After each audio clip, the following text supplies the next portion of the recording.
Okay, good afternoon, good morning, good evening, wherever it is you are joining us from. Thank you so much for taking time to join us today. This is Living LTV Live with me, Dr. Gbenga Adebayo. And today we are taking a look at something very, very important. I call it the A to Z of family planning. The A to Z of family planning. We'll be taking a look at contraception.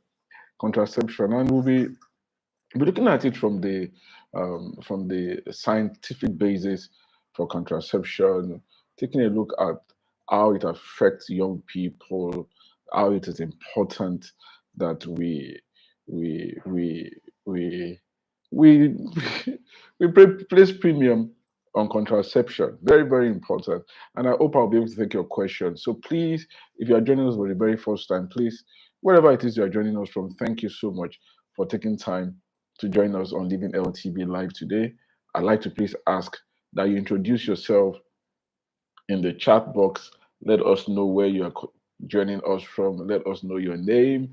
And you can ask your questions at any time during the show. You don't need to wait until we are getting close to the end of the show to ask whatever it is that you like to know more about. Whatever it is that you like to know more about. So I'd just like to ask that you please share this. Let's know that you are up with us.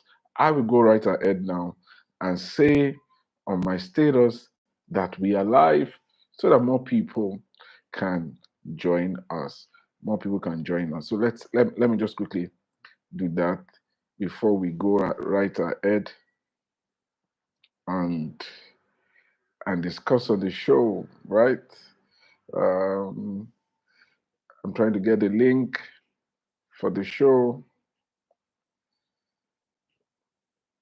Okay, and we are live.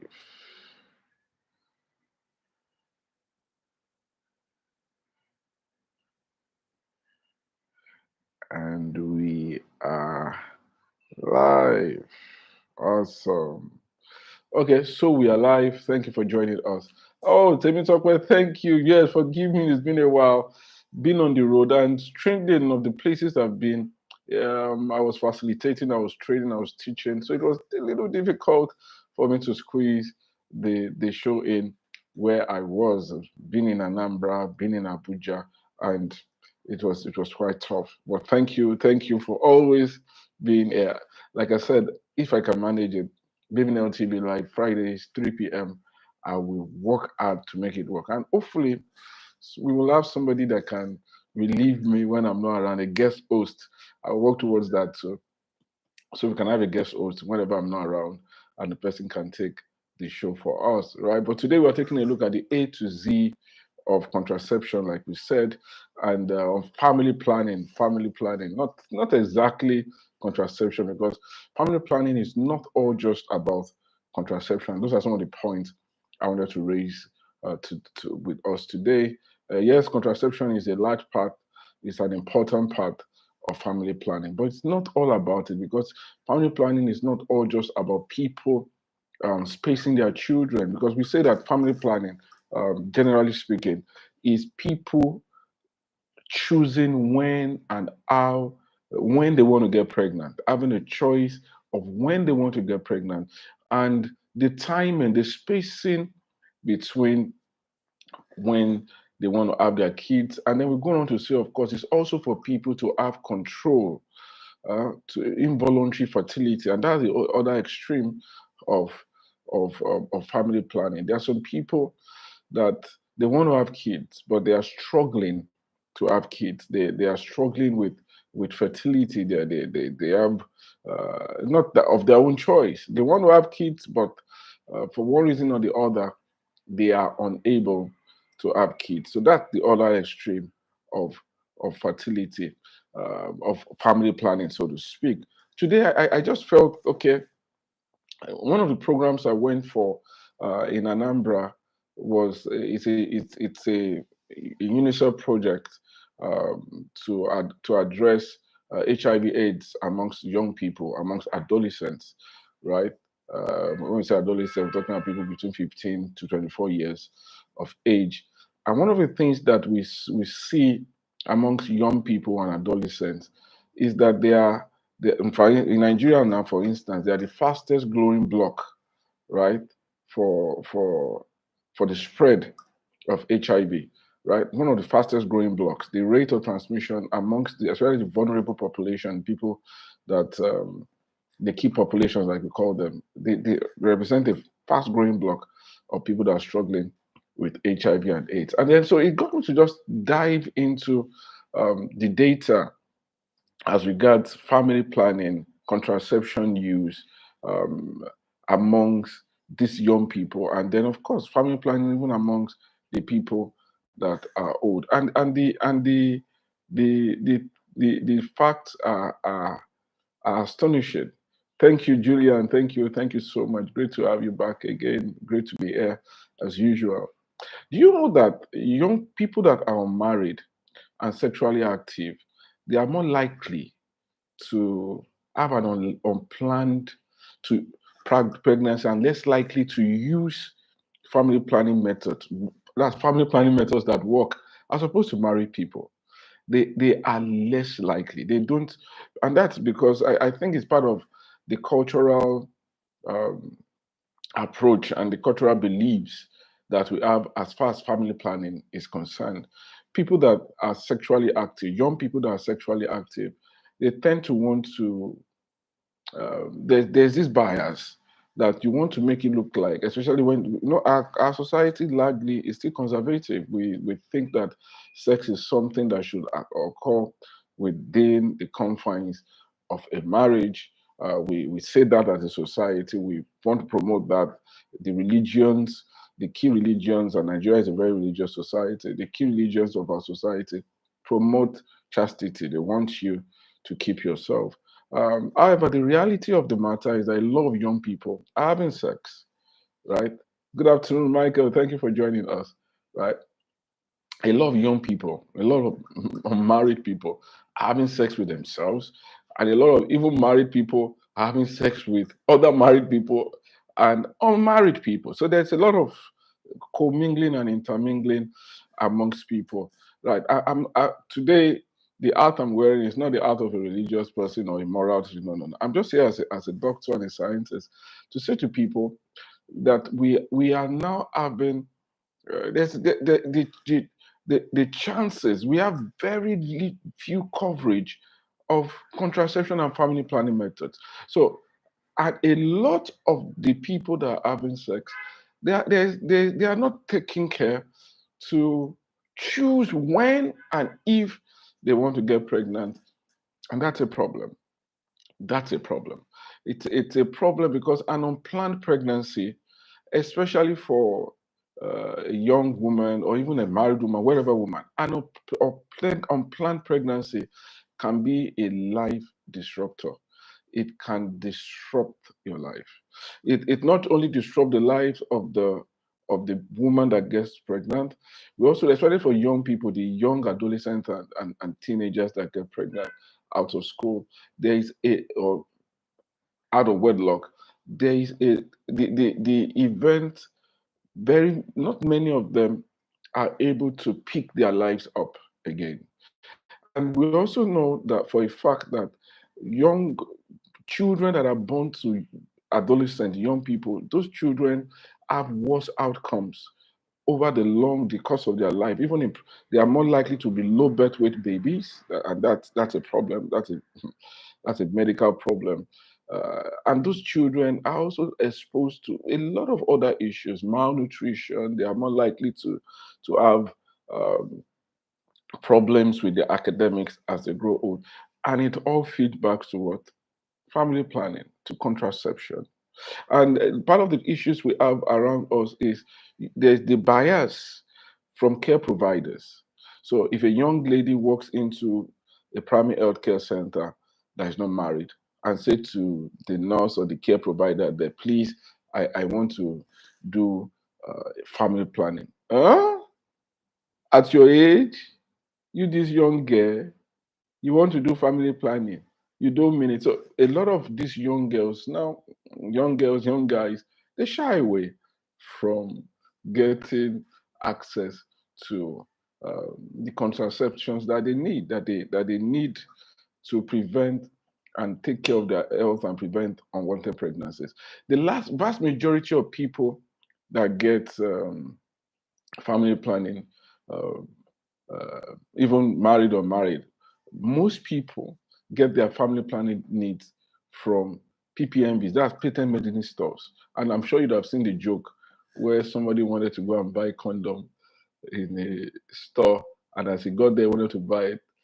Somebody that he knew approached him and was at the store at the same time. So when I want to buy a car, he just changed it to something else. And he was buying things that he didn't need simply because it was not to, it was not, he was not bold enough to ask for what exactly he needs. So I think I want to say to everyone watching this show, everyone following live, it's important that access to family planning be opened up to young people that choose to have sex. Now, are we promoting a culture of, am I promoting a culture of promiscuity and all that? No, no, no, no, no. The approach still remains ABC, right? So, abstinence is the sure, feel safe way to prevent an unwanted pregnancy. And abstinence has its pluses, it has its benefits. You don't only prevent pregnancy, you prevent STDs, STI, sexually transmission infections. You are able to do the things that you want and concentrate on your life to get the results that you want. So that's it, abstinence. And then of course we now go to the B, the ABC of prevention. B is be faithful. We say that be faithful to your partner, husband, wife. And so it's not just men now that are promiscuous, no. Men, women, no. Anybody can be promiscuous, all right? Okay, so the data may say that okay, it skews more to one sex than the other, especially in a relationship, marriage. But we know that both sexes uh, need to be faithful one to another. And then C is what condom, use or contraception, use the contraception that you need. So awareness is important. I don't know if you agree with me. You can put your comment in the chat box. Do you think that young people should be given access to contraception or should be taught and made aware of the need to use contraception if they choose to have sex? If they choose to have sex, should they be given access? I've spoken to a few people about this before we came to the show, and some people, no, can you can you do that? No, no, no, no, no, no, no, no, no, Pastor Doctor, what are you saying? What are you saying?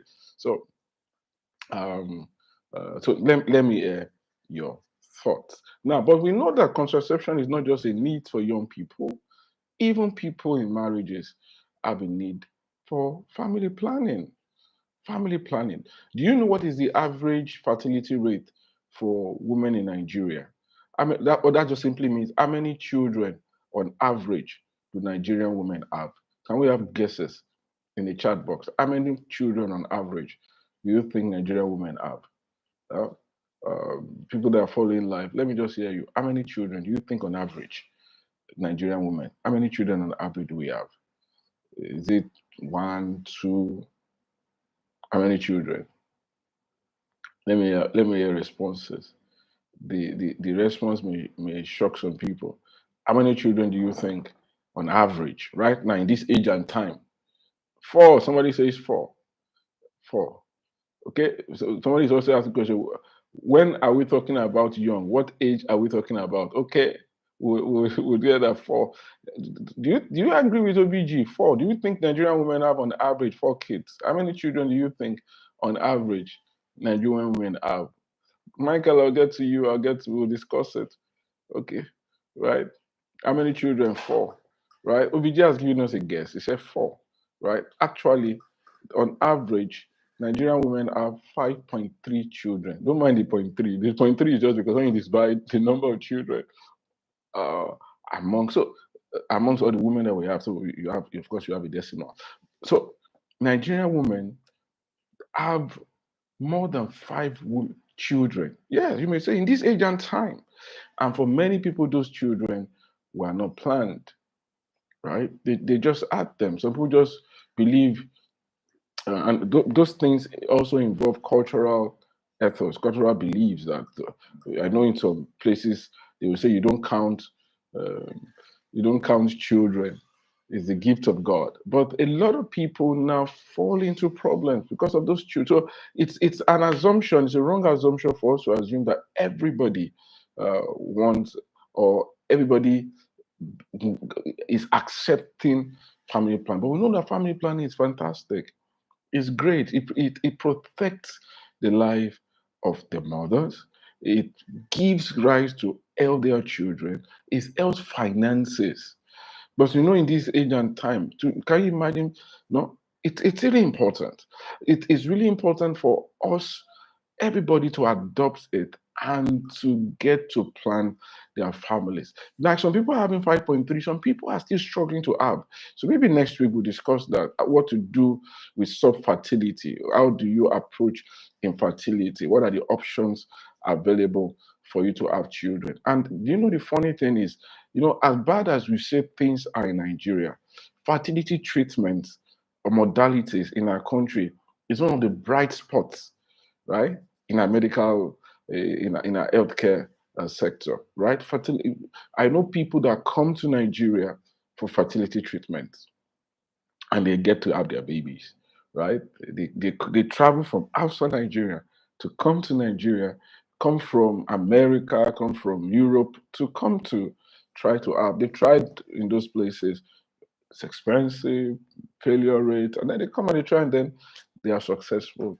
They are successful, yeah. So fertility is there. But today we are talking about that planning, choosing when to have kids and choosing the timing to have kids. So Michael says, how young? What young? How soon do you think children are having sex around? Some people are having sex as early as you can imagine. But the family plan. But when we talk about adolescents in public health, we actually refer to people that are between 15 and 24. 15 and 24, right? He says young people should have. Okay, so somebody will just says young people should have allowed to access to contraception because they're already having sex. Whether we want to believe it or not, they are having sex. We don't. It's not a matter of faith. It's not faith. It's now. It's what is happening, and when you have access. He said prosinol has never been disallowed in pharmacy. Prosinol is not contraception. See, that's what. Prosinol is an emergency contraception, and we don't want to do things emergency. When you say emergency, no, because we don't want that. That's not the way somebody should. And you are talking about a hormone that you're taking to disrupt and um, try to prevent an unwanted pregnancy. But emergency contraception is not what we want. We want people to plan what they want to do, know what they want to do. Remember, we said A, B, C, and so P is not part of that A, B, C. So we don't want, because that's not what we are saying. So a lot of people tend to say, okay, multiple is 72 hours after. And do you know what happens with a lot of people that get pregnant? Because some people just because Postino assumes that So if you're having sex 5 times a day with different people, you will not be using Postino every day. You certainly will not. Hopefully, I hope somebody is not doing that. They're using Postino every day, right? They're using emergency contraception every day. And some people have sex 5 times a week, 3 times a week, 4 times a week. It's not healthy for you to be doing that. It's going to be something that's an emergency in cases of rape, right? Those are some of the tools that we have access to prevent an unwanted pregnancy, right? But that is not it's not a tool that you should use for your contraception. It's not a tool that will advise certain. That's not what it was made for, right? So the important thing that we are saying is people should plan. We are still saying ABC. We are still saying abstinence is important. We're still trying to tell people keep yourself. There are benefits to keeping yourself, because abstinence is a short-faced way to prevent pregnancies and stay safe, from STIs. But the message of abstinence only is not something that people are keeping to. So, and what happens when these children or people, married people have approached me before and said, we didn't want to get pregnant. Now my wife is pregnant. I want to get an abortion. And some of those people now, because in Nigeria, the regulatory framework in Nigeria is that we have a restricted framework for access to abortion. Abortion is illegal unless there is danger to the life of the mother. So people now try to get illicit abortions and they often lose their lives, right? Or if they don't lose their lives, they get complications from some of these illicit um, practices. And we can prevent all this gamut, all this illicit. Nigeria has one of the highest maternal mortality ratios in the world. Pregnant women die in their droves in Nigeria. And pregnancy is not a disease. So we want people to choose when and how to get pregnant. So you see that today, what I've tried to speak about is the need for contraception. And of course, we now know what are the types of contraception sections out there. So we have the barrier method. We've done this before. I think we've done contraception before on the show, right? But we can refer to it again, but for the sake of completeness, I'll just run through some of those methods that we have available. Barrier methods, right? Uh, yes, I agree with you, Julian. Parents should talk to their children. Talk to their children. Get to know. Don't assume. No, let them get the right information. I'm all for abstinence. I'm all for it. I'm all for it. But I think part of what schools should also do, make it known contraception is available. Do we say that when people say that when you now say contraception is available, you're just telling to young people, go crazy, go wild, go and have sex? Um, I would say no. I would think not. I think whoever is passing that information across should balance that information across. However, young people should have access to contraception, both young and old. An important thing that one good thing is we know that in our primary healthcare centers across many primary healthcare centers, public primary health centers, contraception is free, right? Especially long-term contraception. If you want to use um, your IUCDs, your injectables, and some of those centers now, we now have young youth-friendly centers, right? Where young people, the atmosphere is made that young people should not feel threatened uh, to go there to access services. These caregivers are being trained not to express bias, right? So we have barrier methods of contraception. So different people should. There's no method that is 100%, right? But different methods have different benefits and have different rates and different conveniences for people. So you find out the one that works for you. I think when we had the show, some people said the ones that works for them. Some people prefer the injections, right? Or some people don't like the injections because they think the hormones can make them um, can affect and disturb their weight. But it depends on you. What do you want? So discuss with your caregiver. They can find the best one that works for you. We have IUCDs. So that those are coils, the coil that you put in the womb, and that is convenient for so many people. You put it there 5 years, you are good to go. I think it's now it has even been increased now, the duration now. So you just put it there and you are fine. You're fine. You're not. You don't have to bother about that. Then you have the implantables. Just put the uh, rods under the skin, and the person is fine. Uh, yes, IUCD is free. At least I know it's free in Lagos. If you go to a family planning clinic in primary health centers or even in some secondary and tertiary health centers, it is family planning is free. You don't pay, right? If you go to the public, but if you go to where most people get their care from, depends on the method you want to get. You go to a private hospital, you go to them, you may need to pay a token, not something so much. So whether it's injectables, whether it's the implantables, whether it's the IUCD, you get them for free. You may not be able to get condoms for free, right? All the time. There are places where they distribute, there are events where they distribute condoms for free. Um, and then you also have the female condom, which some to give comfort and confidence to the women to also take charge of their own family or their own fertility, the family planning needs. So it's not just the man now that can use the condom. You have female condoms that are available and can also be used. So there are so many methods, but the one that I would like to say, because I was gisting with some people, and someone say, okay, the natural method, that is something I will discourage. It is prone to failing. The chances of failure, that's when you time your calendar. I know some people, for religious reasons or for they don't want to use any of this method. They just want to say, okay, let me time my calendar. For many people, that can fail because your period can you can ovulate at any time, and you may not know exactly when you have ovulated, and it also gives so the failure points for that approach are many. So we'll suggest that you use the modern any of the modern methods.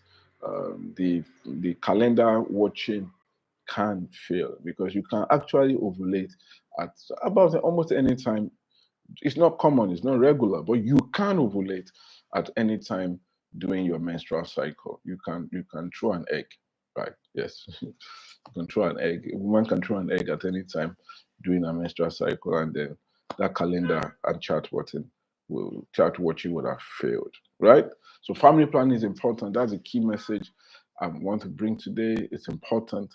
Let's spread this message. Let's continue. I've not answered all the questions in your heart about young people and contraception, but I think we start to, because one of the things that we see that some studies have shown is that authority figures in the society are important for women for the uptake of contraception. So I know it's difficult for me, at least. I know for many religious people too, it's difficult to even comprehend. Can we say young people start to use contraception? Can we say um, the young people in church, the young adults in church, the unmarried people in church, can we start to tell them to use contraception?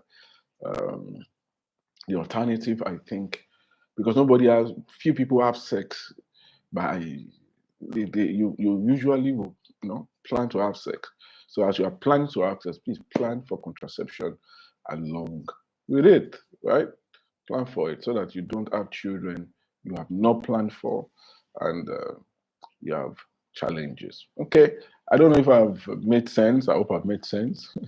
I've said so many things today. So if we have questions, this is the time now. Questions and comments. This is the time to put those comments and questions out there, in addition to all the ones that we have asked about, right? Okay. Um, thank you too, Timmy Tucker. Thank you so much. So next week we'll be taking a look at infertility, right? Infertility. What are the options available? When should you start to get worried if you've not had a child? I've seen people that should have started taking steps, but they've not taken steps, right? If you're married 3 years and you want children and nothing is happening and you're not doing anything, that's not cool. You should. I'm not asking you, but you should be trying to find out, is something happening.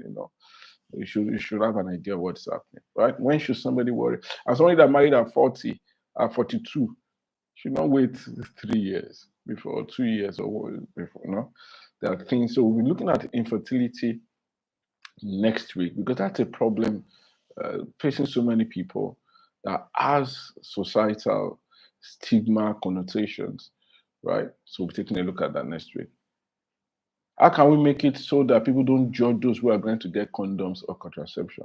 And that's why we're doing this show, right? It's by enlightenment, by education, because there should be no bias. People should feel free. And you can also do it, but don't be afraid. Get there. If I want to go buy condoms now in a pharmacy, I will boldly go there and say, I want to buy condoms. So you can think anything you want to think about. I'm buying because they're married. But people tend to think if you buy condom, it means, oh, no, no, no. You can use condom with your partner, right? Some people, that's their preferred means of family planning, right? Is a preferred means of family planning. So it's by educating people. And we will do a little bit of that. Uh, we'll make some graphics, we'll paste it on Health Express about family planning. Family planning is important. The optic of family planning is important. And so it's by education. We just continue. And that's what we talk about demand generation, we talk about addressing bias by caregivers. Those things are important. So we don't want that bias. So by educating people, letting people know, I think it's a conversation we start to have. And I hope and believe with time we'll overcome those others. Thank you so much for that, Senator. Any other comment, any other issue somebody would like to raise, I'll be happy to take them now. Right? Any other comment?